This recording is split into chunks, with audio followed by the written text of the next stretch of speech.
Selamat pagi, selamat hari Minggu, shalom. Sekali lagi shalom.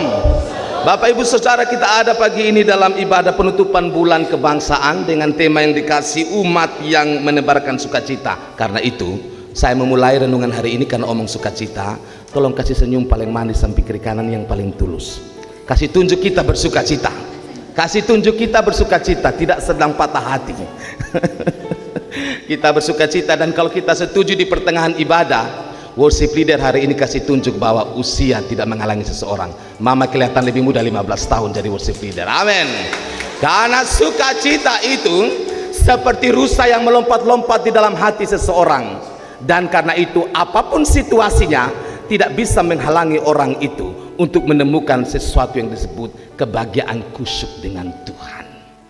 Karena sukacita itu tidak tergantung pada situasi, pada hubungan antar manusia atau keadaan. Sukacita itu tergantung pada hubungan seseorang dengan Tuhan. Maka salah satu surat menurut saya yang paling agung, yang paling hebat, yang paling kuat kata-katanya adalah surat yang ditulis Paulus di dalam penjara, Letters from Prison, yaitu Filipi, di mana ia mengatakan bersukacitalah di dalam Tuhan. Pakai logika saja, bagaimana orang di penjara sebentar lagi mau mati, tapi kirim surat kepada jemaat di Filipi, bersukacita. Kalau Bapak mau baca ini ayat tadi, Filipi 4, 2-9, kita tidak pernah sangka yang tulis ini, yang kirim surat ini, yang ngomong ini seseorang yang sedang dipenjara dengan situasi mengerikan, seseorang yang beberapa waktu lagi akan mati, tetapi orang yang sama yang menemukan pengharapan dan sukacita yang dicari semua orang di dalam dunia, karena Paulus punya hubungan yang sangat kuat dengan Tuhan, sehingga situasi dalam penjara, jeruji besi sekalipun tidak bisa menghalangi dia. Dan untuk itulah menurut saya surat Filipi satu surat yang paling kuat pesannya, karena dia berasal dari kedalaman hati seorang laki-laki pekabar Injil, seorang hamba Tuhan yang mengerti apa artinya susah, kesukaran, dan juga penderitaan. Tetapi yang meramu itu bukan di dalam kepahitan, tetapi dalam kesukaan hati, karena dia tahu Tuhan menyertai dia. Dan itu yang dinamakan joy, sukacita. Saudara yang terkasih dalam Tuhan Yesus Kristus, surat ini disebut nasihat-nasihat terakhir. Tapi tema yang dikasih untuk kita renungkan di bulan penutupan kebangsaan saat ini, umat yang menebarkan sukacita. Waktu itu Paulus prihatin karena sukacita jemaat di Filipi nyaris hampir rusak, karena ternyata orang-orang dia kasihi, orang-orang dia layani terjebak di dalam pertengkaran, persoalan. Dan itu dimulai dengan ayat 2 ketika dia menyebutkan dua nama, karena dalam bahasa Yunani Euodia disebut Yudia dan Sintike, dua perempuan bapak mama yang sebenarnya dalam catatan William Berkeley ini perempuan-perempuan baik. Ini bukan perempuan tidak baik, ini perempuan-perempuan suci hati, karena dalam catatan William Berkeley, Yudia dan Sintike adalah perempuan-perempuan yang dulu pernah menerima Paulus di rumah mereka. Rumah mereka terbuka bagi hamba Tuhan, mereka punya hati yang suci melayani Tuhan. Tapi entah apa, kita tidak tahu penyebab apa masalah yang terjadi, mereka berdua bertengkar, Yudia dan Sintike. Maka Paulus bilang, tolong, mereka punya nama harus ada dalam kitab kehidupan. Maka Sunsugos kuperintahkan kepadamu sebagai rekan pelayan, tolong damaikan mereka. Jangan biarkan iblis mengambil keuntungan dari pertengkaran orang percaya. Amin. Supaya sukacita mereka tidak redup, lalu nama Tuhan dipermalukan, lalu ujung-ujungnya yang terjadi adalah orang kehilangan damai sejahtera dan tujuan yang hidup mulia di dalam Tuhan.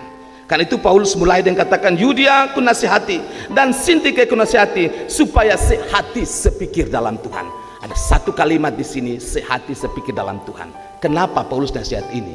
Kita tidak bisa pakai pikiran sendiri, kita tidak bisa pakai keakuan sendiri atau pendapat sendiri untuk menjalani sebuah hidup dalam kebersamaan. Maka untuk menyatukan semua itu, Paulus bilang harus sehati sepikir di dalam Tuhan. Kenapa sehati sepikir di dalam Tuhan? Karena kalau kita punya hati, satu pikir dalam Tuhan, perbedaan yang ada akan kelihatan meleleh dan menghilang. Yang muncul apa? Kesamaan, karena kita sama-sama anak Tuhan. Itu maksudnya. Sekali lagi makanya Paulus bilang kepada Yudia Sintike, marilah sehati sepikir di dalam Tuhan, karena Tuhan itu yang mempersatukan kita. Benar di dalam pandangan dunia kita berbeda, latar belakang keluarga, latar belakang suku, latar belakang segala sesuatu berbeda, tetapi di dalam Tuhan sehati sepikir akan mempersatukan kita untuk hidup seturut apa yang Tuhan mau. Saya pikir ini penting, sehati dan sepikir dalam Tuhan. Karena apa? Saya bawa catatan singkat saja. Di Perjanjian Lama, kisah Menara Babel kasih tunjuk manusia sehati sepikir waktu itu di bawah kolong langit. Tapi sehati sepikir bukan dalam Tuhan. Karena bukan di dalam Tuhan dong kumpul rame-rame, lalu mereka bilang mari kita buat menara naik sampai di langit biar Bapak Tuhan turun dari atas. Ini sehati sepikir tapi bukan dalam Tuhan. Maka buat menara kasih turun Tuhan, maka Tuhan bilang mau macam-macam sama saya. Buat kacau mereka bahasa. Sampai hari ini sabu, rote, Inggris, Jepang, kalau soalnya ada bahasa Indonesia di sabu dan rote, kotombak puku rame.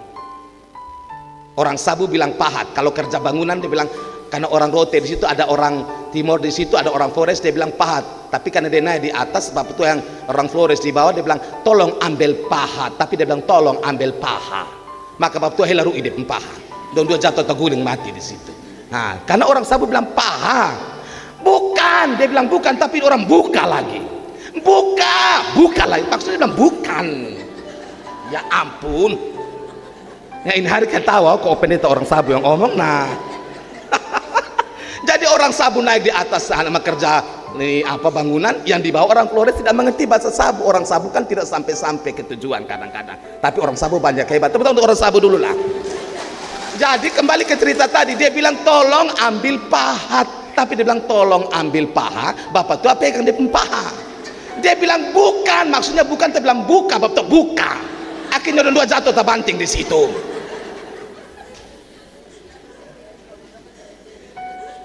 Karena bapak tua kasih kacau bahasa, amin.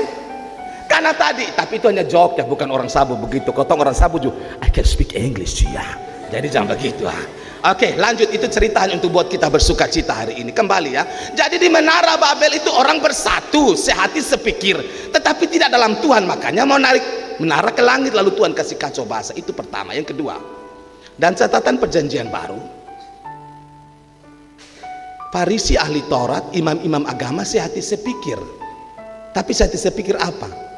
Untuk jebak Yesus, ujung-ujungnya bunuh Yesus, gantung di kayu salib. Makanya Paulus bilang sehati sepikir dalam Tuhan, bukan di dalam ide-ide sendiri. Yang lebih sadis catatan Kisah Para Rasul pasal 5. Suami istri yang sebenarnya baik hati, tahu apa yang masuk di hati mereka. Ananias dan Safira sehati sepikir, potong jual ini tanah.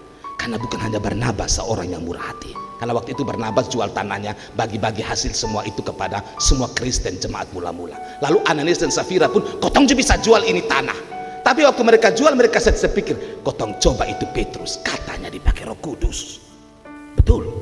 Maka sekarang kotong coba, kotong tahan sebagian hasil penjualan tanah ini, bawa ke kaki para rasul. Lalu Petrus singkat cerita tanya, benar Ananias ini semua? Oh benar sekali. Mati seketika. Istrinya datang, Safira, benar ini semua? Iya. Kenapa kamu dua berusaha sehati sepikir mendustai Roh Kudus? Kalau kalian tidak jual itu tanah, itu milik kalian. Kalian tidak kasih ke gereja juga, itu milik kalian.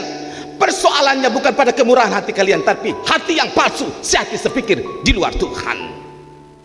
Maka lihat suamimu baru orang gotong keluar. Safira pun mati di situ. Kisah ini mengerikan. Mungkin kita tidak langsung mati, Papa Mama dalam zaman modern. Tetapi kisah ini makasih tahu, sehatilah sepikir dalam Tuhan. Orang yang mau bersuka cita, kalau saya pakai ide saya, Bapak Mama pakai ide Bapak Mama, pasti kita tidak akan ketemu. Tapi kalau kita pakai idenya Tuhan, kita akan bertemu. Tepuk tangan untuk Tuhan Yesus Kristus. Jadi itu yang pertama Bapak Ibu Saudara. Lalu yang berikut, dia nasihatkan kepada Sunsugos, karena mereka telah berjuang dengan aku dalam pekabaran Injil bersama-sama dengan Clemens dan kawan-kawanku sekerja yang lain, yang nama-namanya tercantum dalam kitab kehidupan. Saya suka Paulus tulis ini dari hati yang paling dalam. Dia tidak menghakimi Yudia dan Sintike. Justru dia prihatin, dia cinta Yudia dan Sintike. Tolong buat mereka berdamai. Sun Sugos pergi ke sana. Kalau kita menyebut diri kita anak-anak Allah, salah satu ciri anak-anak Allah adalah membawa damai sejahtera. Kita disebut anak Allah. B.H. Khotbah di Bukit Matius 5 katakan, berbahagialah orang membawa damai karena mereka disebut anak Allah. Tujuan akhir adalah karena mereka pun nama ada dalam kitab kehidupan. Saya mau sedikit membawa kita dalam catatan yang sederhana. Buat apa kita melayani Tuhan? Buat apa kita rajin gereja? Itu baik, sayang. Buat apa kita semua seperti saya berkhotbah keliling sampai suara hilang-hilang di mana-mana? Tapi terakhir Tuhan coret kita pun nama dari kitab kehidupan. Buat apa? Maka Paulus bilang, aku melatih diriku, aku mendisiplinkan diriku. Aku mau supaya pada akhirnya jangan sampai setelah aku memberitakan firman, justru aku sendiri ditolak. Aku tidak ingin namaku dihapus dari kitab kehidupan.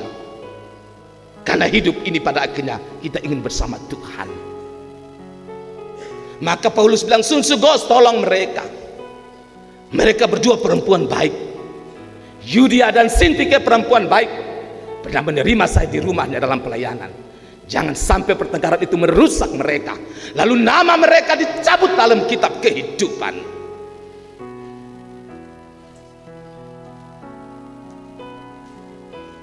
Ini penting kita renungkan. Maka dia memberikan catatan soal bagaimana umat merayakan sukacita. Bersukacitalah senantiasa dalam Tuhan. Sekali lagi kukatakan, bersukacitalah Tuhan. Ini kalimat memang orang yang tulis pintar. Paulus sudah kami jelaskan, dia itu dosennya itu Gamaliel. Jadi dia punya kata-kata itu tidak sembarang. Dia tidak bilang bersukacitalah, titik, tidak. Bersukacitalah di dalam Tuhan. Karena sukacita tidak sama dengan senang. Sukacita itu dalam Tuhan, bukan di dalam perkara dunia. Salah. Kalau kita cari dalam dunia, makanya ada lagu, kalau ku cari damai di dalam dunia, keliling sini sana dalam dunia, sudah dapat. Karena memang tidak ada dalam dunia sukacita. Sukacita itu dalam Tuhan. Maka dia bilang bersukacita dalam Tuhan. Sekali lagi ku katakan, bersukacitalah. Mengapa? Saya di penjara, Paulus bilang. Sebentar lagi darah saya menetes, saya mati. Tapi mari belajar lihat pada Tuhan yang tidak pernah gagal. Lihat pada matanya, hatinya, kasihnya yang suci, dan rencananya agung yang tidak akan pernah gagal di bawah kolong langit ini. Maka bersukacita itu dalam Tuhan. Sekali lagi kukatakan bersukacita.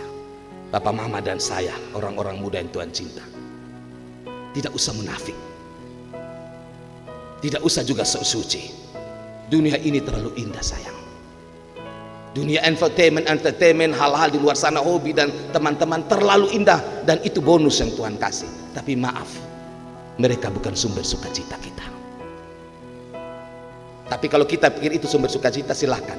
Dan temuilah semua kekecewaan, kerusakan hati, kepahitan, dan kegeraman. Semua akan menjadi bonus bagi kita jika kita pikir dunia ini sumber sukacita. Maka Paulus menyatakan, hendaklah kebaikan hatimu diketahui semua orang, Tuhan sudah dekat. Ini dia tidak ajar orang supaya awapi makan puji buat baik supaya orang lihat, bukan itu. Bahasa yang dipakai, bahasa asli kebaikan hatimu, dipakai kata epiekeia. Itu diartikan kemurahan hati, kelembutan hati yang melebihi aturan manusia. Epiekeia. Maksudnya bilang, jadilah orang yang hati yang lembut. Kemurahan itu lebih tinggi daripada aturan. Mengapa? Paulus dulu terjebak dengan aturan-aturan Farisi yang disebut legalisme, dan dari aturan itu dia dengar ada pengikut Kristus, orang Nasrani, babat kasih mati Stefanus, dia dalam pembunuhan itu karena ternyata dia lebih pentingkan aturan-aturan kaku manusia. Setelah dia dikenal oleh Kristus, diubah oleh Kristus, dia katakan yang paling penting itu kemurahan hati, epiekeia, artinya yang harus dilakukan melebihi semua catatan aturan manusia yang baku, kaku, dan kadang-kadang kering, tidak memberi faedah kehidupan. Kenapa dia bilang demikian? Beberapa tahun sebelumnya, juru selamatnya Yesus pernah melakukan itu. Pagi-pagi buta,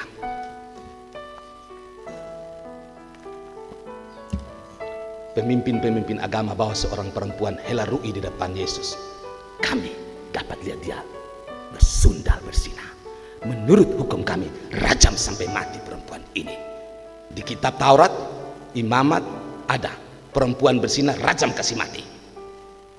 Tapi persoalannya, lu bilang perempuan ini bersinah, kok lu bawa perempuannya saja, laki-lakinya di mana?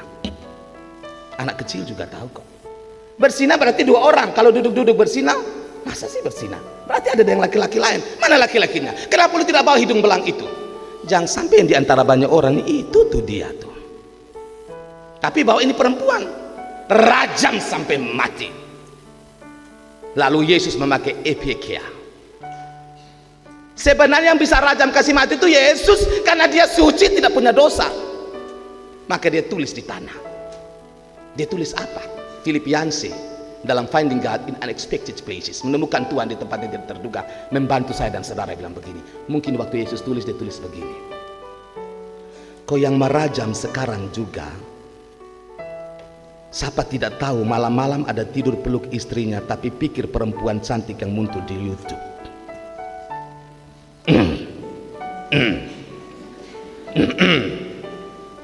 Kau yang merajam sekarang juga, siapa tidak tahu 3 bulan lalu ada ngeluyur-ngeluyur ke tempat itu.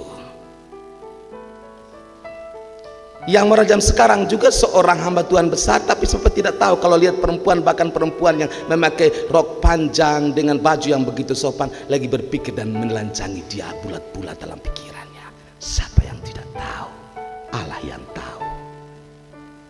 Maka Yesus angkat kepala dan Injil Yohanes cerita, dari yang paling tua sampai yang paling muda pergi. Terus Yesus datang, di mana mereka? Tidak ada ke orang merajam kamu sampai mati. Tidak ada Tuhan. Aku pun tidak menghukum kamu. Tapi dia tidak titik, dia koma. Tapi pulanglah dan jangan berbuat dosa lagi. Itu namanya epikeia.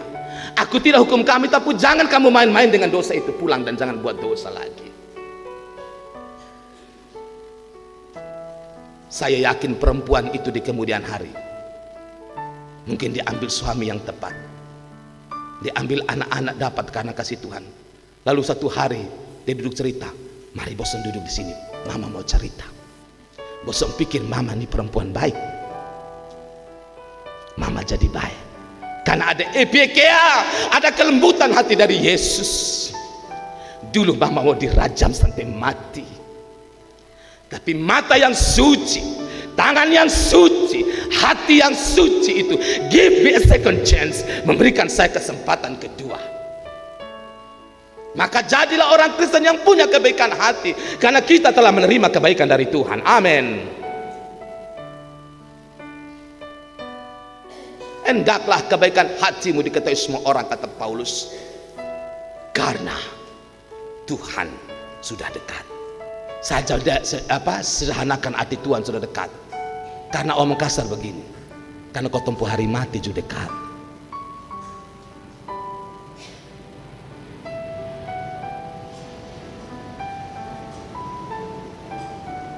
Karena kita tidak pernah tahu kapan kita punya hari berakhir di dalam dunia ini. Apakah kita ingin menutup mata dan di atas batu nisan kita tertulis seperti ini, di sini dikuburkan Sepi Martin Alexander Hau, laki-laki yang begitu menuntut, moralis, jahat, bengis, pendendam. Mau ditulis begitu di nisan kita? Atau ditulis begini, di sini terbaring nama saudara dan saya yang pernah bersalah, tetapi yang pernah menerima anugerah Tuhan. Karena itu dia hidup dalam pengampunan dan epikeia. Mau tulis apa silakan, masing-masing kita punya tugas. Karena ingatlah, Tuhan sudah dekat. Tuhan sudah dekat. Lalu Paulus memberikan petunjuk-petunjuk hebat bagi orang Kristen. Janganlah hendaknya kamu khawatir tentang apapun juga, tetapi nyatakanlah dalam segala hal keinginanmu kepada Allah dalam doa dan permohonan dan ucapan syukur. Manusia pasti akan khawatir, karena itu ganti khawatir dengan iman. Karena iman dan khawatir itu sama, itu iman. Tapi iman yang benar itu iman pada Allah, khawatir itu iman pada keadaan. Makanya tiap hari terbungkuk-bungkuk dan menjerit dengan hidup. Maka Paulus bilang, kalau kamu khawatir manusiawi, tapi ganti kekhawatiran itu dengan berdoa. Coba bapak, mama, saudara dan saya buktikan. Kalau kita pikir masalah terus menerus, kita hilang iman. Tapi kalau kita mau beriman pada Tuhan, masalah akan kelihatan begitu kecil di tangan Dia yang maha besar. Amin. Jadi kekhawatiran kita taruh di hati Tuhan. Caranya apa? Nyatakan dalam doa, permohonan, ucapan syukur. Masalahnya C.S. Lewis bilang, iblis punya senjata paling ampuh tuh dua. Kalau tidak buat kita rusak karena dosa, dia akan buat kita merasa paling benar sehingga tidak butuh Tuhan, karena itu tidak mau berdoa juga. Punya masalah bukan berdoa tapi pelarian, ke sana ke sini ke sini ke situ. Akhirnya bukan pulangnya masalah selesai, masalah tambah bergunung-gunung, berjubel-jubel, sampai benar-benar rusak pikiran ini.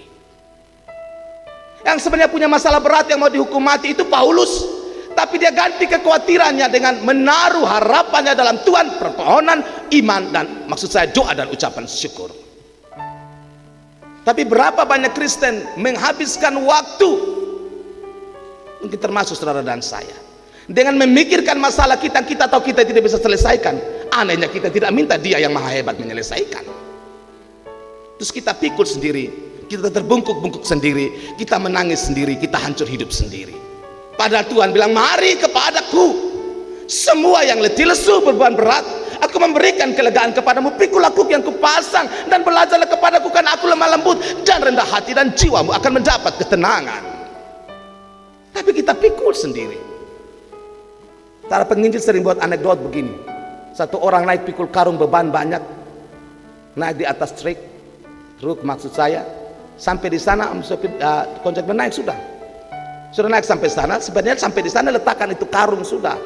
Dia pikul terus selama truk itu berjalan. Iya, bikin susah diri sah. Kenapa tidak taruh di situ lalu menemukan kelegaan? Dan itu yang Paulus bilang, bawa dalam doa, permohonan, dan ucapan syukur. Dan karena ini dalam versi IP, ibadah penyegaran iman, saya ingin membantu sedikit seperti ini. Doa, permohonan, ucapan syukur. Jadi bukan tiap kali datang Tuhan hanya mengeluh. Kita klarifikasi penggunaan bahasa. Jangan waktu doa syafaat bilang ada beban doa. Memangnya hidup ini hanya beban. Orang ulang tahun dapat motor baru bilang, bapak kotor kasih beban doa, kotor. Dia nggak pikir beban apa mam tuh, ada dapat beban apa mah. Aduh, ada anak-anak kemana nih, padahal bebannya begini papa, kotor karena berkat kerja keras dapat beli motor baru. Wah, itu bukan beban dong. Kenapa beban? Potong suta napas sama berdoa nih. Sebenarnya pokok-pokok doa. Amin. Jadi jangan datang di Tuhan bilang beban, pasang muka murung terus, aduh sepanjang tahunannya beban. Padahal buat tonton ada terberkati, tapi kalau datang di Tuhan mukanya murung terus, kok hidup ini adalah bebannya. Maka ada permohonan, artinya permohonan minta ampun, minta hikmat Tuhan, minta Tuhan menolong kita dengan berkat, iya. Tapi ada juga ucapan syukur. Anak saya mau diwisuda, dan di Betel Molava pasti beberapa waktu ke depan anak-anak muda kita banyak akan diwisuda. Tuhan baik. Itu syukur, masa sih bilang beban. Jadi doa itu sebenarnya simpel, ada dua saja dalam kesimpulan umum. Yang pertama, mintalah ampun atau maaf kepada Tuhan. Yang kedua, bilang terima kasih. Seseorang bilang kalau kita mampu omong ampun pada Tuhan dan minta terima kasih, itu merangkum banyak doa kita. Jangan datang hanya kasih tahu pokok-pokok doa ini itu, lupa terima kasih. Tapi juga jangan hanya terima kasih, karena hidup ini juga ada pergumulan, permohonan yang harus kita naikkan. Paulus bilang, kasih tahu kepada Tuhan, Dia itu Tuhan kita, Dia itu Allah yang hebat, Dia itu Bapa Surgawi, Dia tidak akan pandang rendah pergumulan kita. Yang pandang rendah itu orang lain dan mungkin diri sendiri. Percuma sah berdoa tahun-tahun juga, sana ada guna. Itu percuma saja keliling-keliling hamba Tuhan berdoa juga, tidak ada guna. Kita yang sudah hilang semangat karena kita berada dalam kronos. Apa itu? Waktu manusia. Seperti sekarang 27 Agustus 2023, itu kronos, ada istilah kronologis. Tapi Tuhan itu kairos, waktunya Tuhan. Makanya dikatakan dalam kitab Pemazmur, 1000 hari, 1000 tahun dalam pandangan manusia sama dengan 1 hari dalam pandangan Tuhan. Kita terjebak di sini. Itu masalahnya. Jadi silakan Bapak-Bapak, Saudara, orang-orang muda, apapun kekhawatiran kita, taruh di tangan Tuhan. Permohonan, doa, dan juga ucapan syukur. Maka damai sejahtera Allah yang melampaui segala akal manusia akan memelihara hati dan pikiranmu dalam Yesus Kristus. Itu bonus. Kalau beban kita diangkat, wajah kita akan berseri-seri. Orang lihat begini, ada beban, ada pergumulan. Bahkan Paulus sebentar lagi akan mati, ada sakit berat, tetapi lihat pengharapan wajah mata yang penuh dengan keagungan Tuhan itu memancarkan banyak berkat bagi diri dan orang lain. Bonus yang Tuhan kasih ketika kita taruh beban kita dalam doa, permohonan, ucapan syukur, damai sejahtera dari sorga turun menyertai kita. Salah satu hal yang membuat Paulus dari Saulus berubah jadi Paulus dan jadi rasul besar adalah tragedi ketika dia lihat ketika Stefanus dirajam mati dan dia saksi, dia ada di jubah berdarah itu. Stefanus dengan keagungan dari Tuhan berdoa begini, ya Tuhan, terimalah rohku dan jangan tanggungkan dosa ini pada mereka. Paulus kaget, beta dalam pembunuhan ini diakonos, jubah berdarah ini menjadi bukti bagaimana orang ini begitu damai, begitu luar biasa menghadapi kematian. Bahkan doa, jangan tanggungkan dosa ini pada mereka, dan wajahnya diputih oleh kemuliaan dari sorga karena damai sejahtera Tuhan melimpahi Stefanus. Di kemudian hari pasti itu kejadian mengganggu pikiran Paulus. Maka ketika dalam penjara di Filipi dia bilang, hanya satu kuncinya, bawa semua hidup persoalan kita pada Tuhan, jangan pegang beban itu sendiri, dan bonusnya adalah damai sejahtera Tuhan melimpahi kita. 2 ayat terakhir, akhirnya saudara-saudara, semua yang benar, semua yang mulia, semua yang adil, semua yang suci, semua yang manis, semua yang sedap didengar, semua yang disebut kebajikan dan patut dipuji, pikirkanlah semuanya itu. Penuhi pikiran kita dengan hal-hal yang baik. Karena kadang-kadang kita adalah apa yang kita makan, ya, tapi kita juga apa yang kita pikirkan.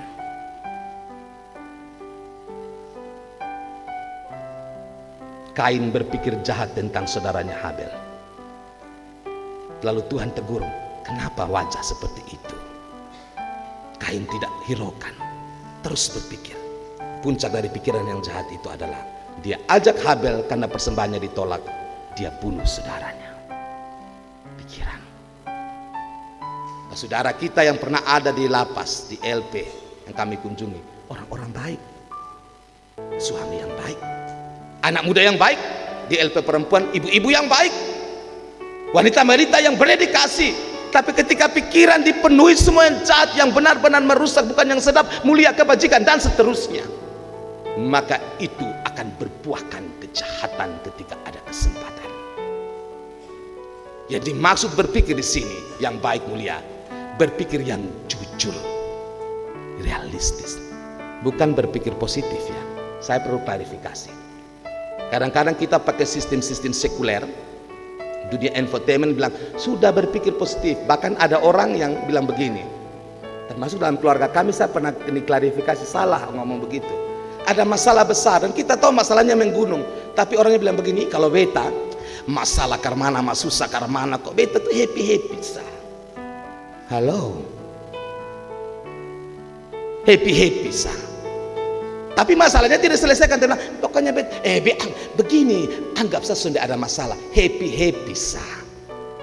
Bukan itu. Kalau happy maka menurut para psikolog, tambah orang-orang belajar kedokteran, artinya besok pintar sadik yang. Dia akan masuk alam bawah sadar dan nanti dia muncul dalam hal apa? Penyakit-penyakit kronis. jantung, kanker, dan seterusnya, karena masalah itu tidak diselesaikan, dipendam di alam bawah sadar. Maka pernah lihat salah satu mama-mama yang baik, bapak-bapak yang baik, dia tahan-tahan 5-6 tahun, tiba-tiba dia angkat pisau dan tikam kasih mati batua. Karena apa? Sudah bisa tanggung lah ini pikiran. Ada amin. Jadi jangan ada masalah bilang, misalnya masalahnya berat, bilang sudah ada masalah, pokoknya happy sah. Tapi itu sudah bisa happy, nanti ketemu sakit hati karena dihadapi. Makanya yang Tuhan Yesus ajarkan itu, kalau ada masalah dihadapi, dilihat realistis, tetapi bawa pada Tuhan dalam pengharapan. Mario Teguh, The Golden Ways yang ada di Metro TV, dia punya istilah manusia sebagai yang super. Sama bilang, iya kami yang super. Halo, bukan super. Ujung-ujungnya dia punya anak datang mengaku ini dia punya anak Arya. Mario Teguh bilang itu bukan bepo anak, tes DNA anak kandung. Sekarang Mario Teguh terjebak dalam kasus 5 miliar menipu Sarah, dan lagi ujung-ujung babak ketengkar sekarang. Artinya apa? Kamu ajar berpikir positif kan? Dengan berpikir positif dunia berubah. Kamu Tuhan ya, dengan kamu pikir positif semua berubah. Coba berpikir positif bahwa dunia ini indah dan buka mata. Dunia itu indah. 2020 pikir positif, Covid ngerajalela. Jadi tidak benar berpikir positif. Paulus bilang, yang sedap mulia kebajikan pikirkan itu, tapi pikir dengan cara jujur di dalam Tuhan. Seperti apa? Supaya saya jangan seperti komat kami di sini. Saya bawa dalam catatan kitab Kejadian. Yusuf, waktu dia memberikan pengampunan terakhir pada saudara-saudaranya di Mesir ketika dia jadi pembesar nomor 2 waktu kelaparan di Kanaan, dan saudaranya datang, di ending cerita itu Yusuf bilang begini, kamu telah reka-reka yang jahat pada saya. Apa itu? Beta bosong pu adi bungsu, tapi bosong karena iri hati. Lempar beta dalam sumur kan, terus bosong tarik ada lumpur-lumpur di badan, bosong duduk makan-makan di situ. Bosong bilang, itu ada orang Mesir, jual dia di sana, jual harga budak. Itu be ingat semua. Kita ingat 20-30 tahun yang lalu, tapi dia tidak titik di situ. Dia bilang, tapi Tuhan telah mereka-rekanya menjadi kebaikan. Karena Tuhan itu mampu ubah dari yang jahat yang orang buat jadi baik. Karena dia maha kuasa. Kalau manusia melihat kejahatan dan tidak bisa apa-apa, tapi Tuhan bisa pakai kejahatan yang orang perbuat pada kita untuk ubah jadi baik. Makanya dia disebut Almighty, maha kuasa. Makanya Paulus bilang, saya sebentar lagi akan mati, tapi saya tetap berpikir yang sedap mulia, karena saya tahu Tuhan menyertai saya. Itu maksudnya. Bahwa penjara ini begitu mengerikan. Sebentar lagi kita tidak akan bertemu di dalam dunia ini, tidak akan pernah lagi, karena saya akan mati. Tetapi saya percaya kenyataan bahwa jiwa-jiwa yang hebat di Filipi akan terus dipakai Tuhan luar biasa, karena pikiran mulia sedap tentang kasih kebajikan Tuhan tidak akan pernah gagal di bawah kolong langit yang rusak ini. Jadi bapak mama pulang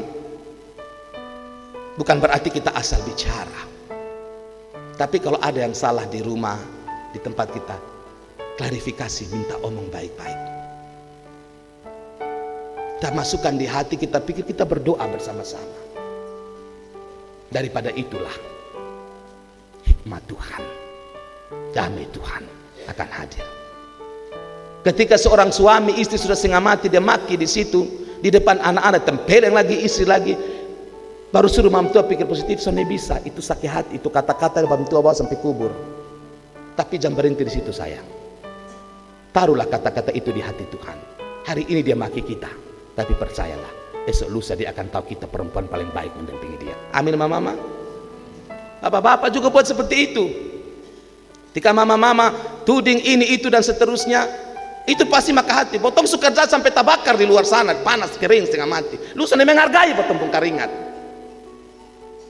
Dia omong macam-macam tentang kita. Taruh di hati Tuhan, satu hari dia akan mengerti. Dalam sejarah sejarah Israel, satu waktu Daud diburu oleh Saul. Tiba-tiba Simei doa dan maksud saya mengutuk dan mempermalukan Daud. Weh Isai ku anak, Itu lu punya akibat karena lu jadi raja kurang ajar lu. Lu jadi raja yang ini itu dia mati, dia kutuk Daud. Daud punya pengawal begini, kau kasih mati dan dia. Tababat dan dia, tapi Daud bilang sabar, tidak. Hari ini Simei mengutuk saya, tapi boleh jadi kutukan itu akan diubah jadi berkat oleh Tuhan. Dan betul Daud akhirnya kembali jadi raja. Simei datang minta maaf. Hari ini orang mengutuk kita, maka mungkin hari ini kita mengutuk orang lain, tapi hati-hati, kutuk itu bisa berubah jadi berkat. Maka yang sedap, yang mulia, yang disebut kebajikan, pikirkanlah itu. Mintalah Tuhan bantu mengisi hati kita dengan Roh Kudusnya yang paling terakhir. Dan apa yang telah kamu pelajari, dan apa yang telah kamu terima, dan apa yang telah kamu dengar, dan apa yang telah kamu lihat padaku, lakukanlah itu, maka Allah sumber damai sejahtera akan menyertai kamu. Paulus punya nasihat terakhir sebagai cara menyebarkan sukacita. Dia bilang, yang suka kalian lihat pada saya, yang kalian lihat pada hidup saya, dengar, pelajari, dan lakukanlah itu. Kalau saya bawa pada catatan Tuhan Yesus dalam penyataan sebelum kita berkhotbah, di situ dikatakan, berbahagialah setiap orang yang mendengar dan melakukan firman Tuhan. Satu waktu orang-orang banyak dengar Yesus mengajar, perempuan-perempuan di Israel, Yerusalem bilang Yesus mengajar, dia bilang begini, wih, perempuan yang melahirkan dia, rahim yang membesarkan dia, itu luar biasa sekali ya, punya anak hebat seperti ini. Tapi Yesus bilang begini, yang hebat itu orang yang mendengar firman Tuhan dan melakukannya. Idem dengan dikatakan ayat terakhir dari Paulus, jemaat Filipi, kamu sudah lihat kehidupan saya, kata Paulus, kamu sudah dengar saya bercerita tentang Tuhan, pengorbanan saya, jeripaya saya, teladanilah itu. Bukan Paulus orang yang makan puji, dia punya cacat celah, dia pernah bongkar itu dalam catatan Filipi. Sampah dulu yang semua saya lakukan, saya dapat sampah dulu, tapi sekarang saya dapat yang mulia, yaitu Yesus Kristus, panggilan surgawi. Ikutlah teladan ini. Kita sering terjebak dengan lihat orang punya kejahatan, kegagalan, lalu seantero hidup kita hanya bicara tentang itu, orang punya hidup. Sepertinya kita tidak tahu orang itu akan berubah.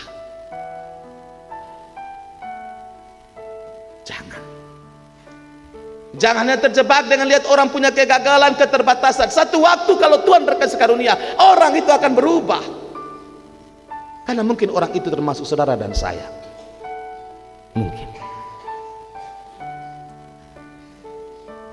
Kita pernah ada dalam posisi terendah di hidup ini. Kita pernah ada dalam posisi dipermalukan dalam hidup ini. Semua orang membicarakan kita, tapi Tuhan mampu menolong. Paulus pernah ada dalam situasi di mana orang-orang di Korintus tidak bisa menerima dia, karena dia bilang dia punya model tampang sesuatu yang benar. Maaf ya, Paulus itu kalau menurut Bapak penafsir, dia penyakit semacam ayan. Jadi kadang-kadang air liur meleleh, lalu penampilan fisik tidak bagus, juga mengalami masalah mata yang mengerikan, dan juga rematik karena sering di penjara toh. Jadi kalau tampang manusia sudah menjadi doi, tetapi dia bertahan sampai akhir hidup. Dia bukan rasul yang tampan, dia bukan penginjil-penginjil yang ganteng, yang tampan seperti kita lihat di medsos sekarang. Dia bukan itu.